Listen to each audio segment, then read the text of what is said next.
guy, if you guys seen that, that guy was smashing, and I don't know if there's not a center turn lane. I'm glad I have my camera going. We'll have to relook at that. It looked like he almost crashed right there, because of me. He might have smashed it. So maybe that's why I can't be having my phone like this. It does look like that. So I don't know. He turned in here. Hopefully he's okay. Or turned in here.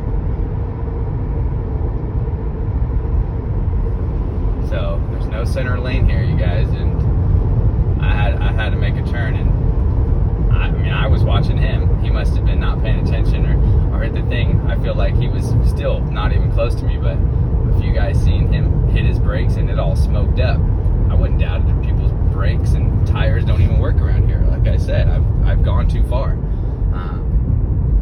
As I was telling you, I needed to turn back and gone too far. I almost what seemed to be like caused an accident. That would have been terrible. We don't have time for that around here. We're gonna try to make it back to Placer County.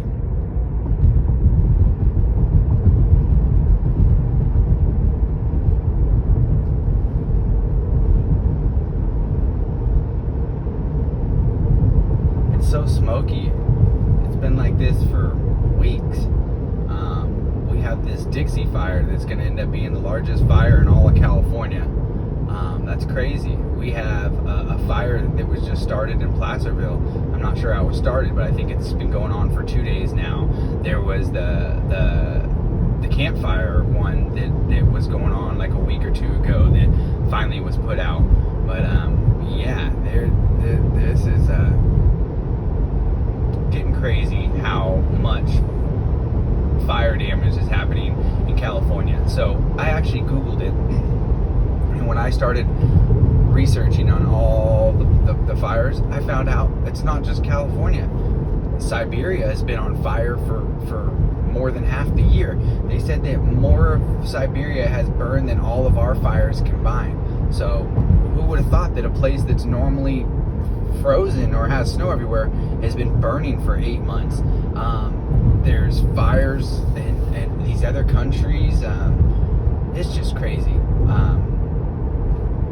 Maybe it's the wrath of Jesus. They say that the end times is going to have fires and flames and earthquakes and all of that. And I've seen all of that just this month alone. And it's only like the 16th, 17th of August. We just read about those earthquakes in Haiti and all the devastation there. And man, I almost don't even ever flip on the news because it's always so negative. And I know that there's so much more out there than negative news. It just seems like that's what they're pushing right now. So I'd rather stay on YouTube and get real news. And what I mean by real news is I want somebody's camera that's right there and seeing it in front of their face, like I'm doing now. If there was even a car accident, I would rather go on YouTube and see if I could find somebody that posted a YouTube video of that car accident, rather than me hearing it on the news and trying to get to the bottom of what happened that way. That's how much I don't trust our media source. Us YouTubers and that stay on here and always got our cameras going. We're the new media. We're media 2.0. Say what you want about Donald J. Trump, but he brought it to everybody's attention about fake news. I mean, I always knew growing up that even the news lied. You know, I remember saying my dad telling me everything on TV was a lie when I was a kid, and I go, well, what about the news, Dad? And he goes, well, especially the news. And I had to have been like 8 years old, but we didn't coin it. We didn't have a name for it, fake news. So like I said, say what you want about them, but he coined that, and by coining that, it brings it to everybody's attention. And when it brought it to everybody's attention, now, like I was telling you guys before, with the homeless stuff and the love stuff, it has to be. You have to think about it all the time. It has to be in your sight, so that you can come up with a solution. You can try to fix the problem.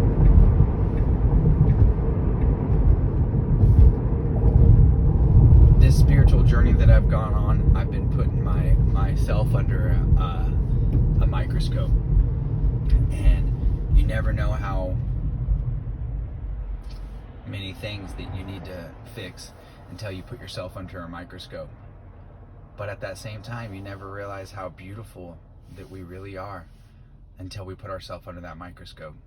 With all of our flaws, I'm just so grateful that I'm a human. People kind of think this is silly when I tell them this, but I'm just so grateful every day that I didn't come back, that I didn't come to this world as a grasshopper or a ladybug or a worm or even as cool as a dog or a cat. I'm so grateful that I came as a human, as in God's image. It almost makes me cry each day. So much so that when I was younger and I used to drink alcohol and smoke cigarettes and take pills or whatever, if I had back pain, I would have took a pain pill or even if it wasn't a pain pill, a little Excedrin or something. Now, when I've gone through this journey, I'm almost 36, so for the last 3 years, I don't take any of that. And when I have back pain or when I'm not feeling well, I just talk to God. I'm like, thank you for allowing me to be sober during this moment, to where I can appreciate, even if it's if I'm sick, if I have, or if it's the back pain, or if I hurt my foot or whatever it is, I'm just like, heck yeah, bro, this is awesome. My back hurts, but I have back pain. I'm not numbing this. Thank you for showing me that I've been working hard and my faith, and as a dad, and as a husband, and as a friend, and now my back's a little sore from it. And I love that. And I don't mind that at all. Maybe if I got a sore ankle or sore something, that's his way of saying, slow down a little bit. I just kind of wake up each and every day now, and I just love. Who would have thought that? That's the key to life. So I just get up each day and just love. How can I love harder? How can I love better? Who can I love more? I don't even know what is on my table. I don't even plan my day anymore, except for I just pray and just concentrate on loving. If it's like, closed mouths don't get fed, or whatever, this is how I work. I get up and I just try to love and be good, and whatever calls happens. If somebody calls me and says, hey Dustin, I need you, I'm there. If my parents call me, I'm there. My wife needs me, I'm there. The school does, I'm there. But if I'm just out working and I come up on some random people that need my help, I'm gonna go help them. When people's cars are broke down, I'm always that one that stops. Always been that way. My dad was that way. My family's always like that. My grandma would let strangers come in and eat at our house on holidays, and there's always enough for everybody. My grandma used to work at St. Vincent's, the little food bank, and I used to have to go up there and volunteer and help her out. Yes, I said I had to, because I was a bad little kid.